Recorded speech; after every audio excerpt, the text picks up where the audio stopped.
আছেন? কাম্বোডিয়া ডুগডুগি গাড়ি। এ তো মনে হচ্ছে যে না একদম বোচকা নিয়ে শ্বশুর বাড়ি যাচ্ছেন। হ্যাঁ, ভটভটিতে যাবে দিন। আগে নাম ছিল কাম্পুচিয়া, এখন আমি যে কাম্বোডিয়া। কোনো চিন্তা করবে না, চলো সফরে দিয়ে।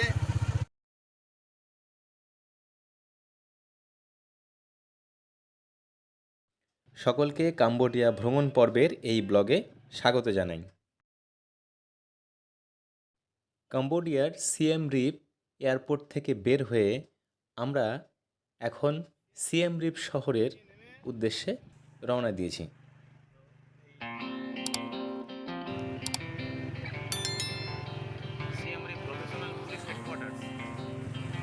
সিয়েম রিপ আন্তর্জাতিক বিমানবন্দর থেকে সিয়েম রিপ শহরে কিভাবে পৌঁছাবেন, যাতায়াতের মাধ্যম কি, দূরত্ব কত এবং ভাড়া কত লাগবে, এবং সেই সাথে সিয়েম রিপ শহরের কোথায় পৌঁছালে সেই নির্দিষ্ট জায়গা থেকে যে উদ্দেশ্য মূল যে আকর্ষণ কেন্দ্রগুলি খুব সহজে ঘুরে দেখা যাবে তার বিবরণ আমি এই ব্লগে আপনাদের দেব।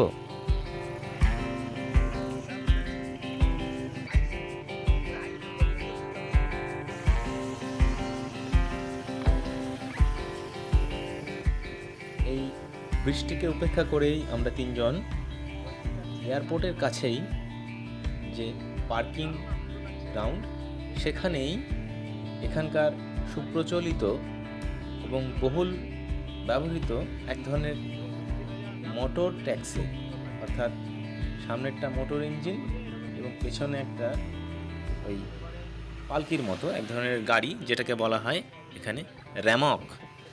এই র্যামক আমরা ভাড়া করে নিয়েছি। এটি আমাদের পৌঁছে দেবে সিয়েম রিপ বুলেভার্ড, সিয়েম রিপ শহরের একেবারে সিটি সেন্টারের কাছে, এবং এর জন্য আমাদের ভাড়া পড়েছে $4, মানে প্রায় ওই 350 টাকার মতো।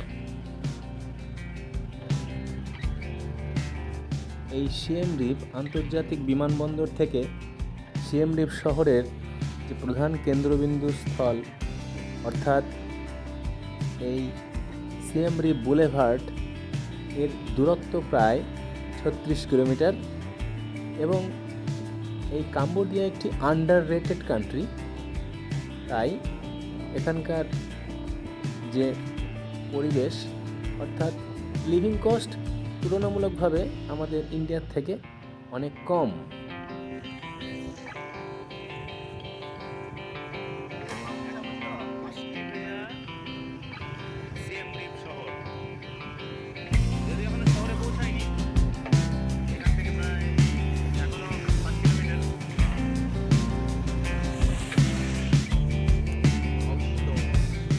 এই রাস্তা বেশ পরিষ্কার এবং রাস্তার দুধারে কিছু বাড়ি এবং লোকবসতি দেখা মিলছে। যেতে যেতে একটা কথা বলি, কাম্বোডিয়াতে $, এবং কাম্বোডিয়ান রিয়েল সর্বত্রই চলে এবং এটি লেনদেনের প্রধান মাধ্যম। তাই কাছে সুবিধার জন্য US ছোট ডলার, অর্থাৎ $1, $5 বা $10 এই ডিনোমিনেশনসগুলো সঙ্গে রাখুন। এতে কেনাকাটা করতে এবং লেনদেনের ক্ষেত্রে খুব সুবিধে হবে। সিয়েম রিপ আন্তর্জাতিক বিমানবন্দর থেকে এই সিয়েম রিপ বুলেভার্ড মূল শহরের কেন্দ্রবিন্দু প্রায় 36 কিলোমিটার দূরে অবস্থিত, 36 কিলোমিটার, এবং আমাদের র্যামক প্রায় পৌঁছে দেবে 1.5 ঘন্টা লাগবে সময়। এর মধ্যে আমরা পৌঁছে যাব।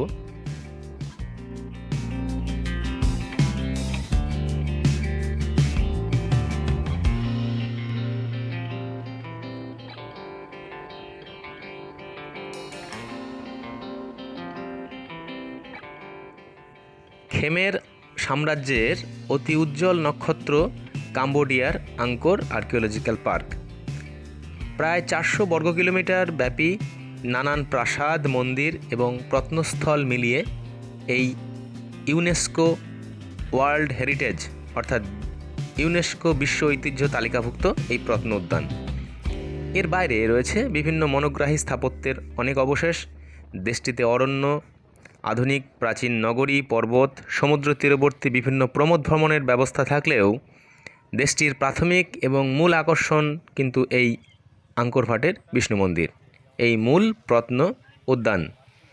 এই দেশটিকে, বিশেষ করে এই সিএম রিপ শহরকে খুঁটিয়ে দেখতে কমপক্ষে 10 দিন লাগলেও সময় এবং পকেটের কথা ভেবে মোটামুটি 4 দিনে, কমপক্ষে 3-4 দিনে মোটামুটি এই শহরকে ঘুরে দেখা যায় এবং সেই সাথে দেখে নেওয়া যায় এই শহরের মূল আকর্ষণ কেন্দ্রবিন্দুগুলি।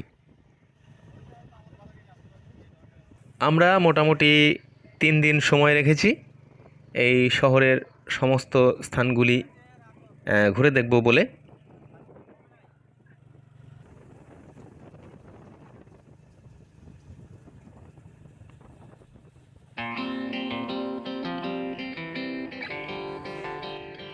যে কথা বলছিলাম, সিএম রিপ শহরের যে প্রধান কেন্দ্রস্থল, অর্থাৎ নাম হচ্ছে শিভুথা বুলেভার্ড, স্ট্রিট নাম্বার 9, ক্রং, সিএম রিপ।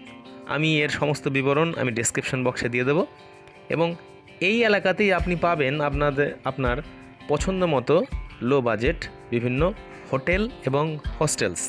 এবং সর্বোপরি এখান থেকে খুব সহজেই যে নিকটবর্তী যে দর্শনীয় স্থান, যেমন আঙ্কর পার্ক, আঙ্কর ভাটের বিষ্ণু মন্দির, war museum, killing field, local market, Banteay Srei, Bayon temple এবং তাপরম টেম্পল, যে যে দর্শনীয় স্থান সেগুলো এখান থেকে খুব সহজেই ঘোরা যায় এবং এর দূরত্ব খুব বেশি নয় এবং এটি প্রায় 10 কিলোমিটারের মধ্যে। প্রথম দিন হোটেলের তত্ত্বাবধানে আপনি গাড়ি ভাড়া করে এখান থেকে খুব সহজেই এই আশেপাশের যে কুলেন পর্বত, প্রিহ আংথাম বুদ্ধ মন্দির, ঝর্ণা, এগুলি আপনারা দেখে নিতে পারেন। সেজন্য এই স্থান সবথেকে ভালো থাকার জন্য এবং সর্বোপরি বাজেট হোটেল আপনি এখানে পাবেন এবং এর সমস্ত বিবরণ বন্ধুরা আমি আমার ডেসক্রিপশন বক্সে দিয়ে দেবো, আপনারা সেখান থেকে এই সমস্ত তথ্য পেয়ে যাবেন। তা বন্ধুরা, আমরা এই আমাদের পূর্ব নির্ধারিত হোটেলের কাছে প্রায় পৌঁছেই গেছি এবং এবার হোটেলে ফিরে একটু ফ্রেশ হয়ে নেবার পালা, তারপরে আমরা বেরিয়ে পড়ব এবং আপনাদের শহরকে ঘুরে ঘুরে দেখাবো। সঙ্গে থাকবেন। কেমন লাগলো অবশ্যই কমেন্ট করে জানাবেন। ভালো লাগলে লাইক এবং সাবস্ক্রাইব করবেন। নমস্কার।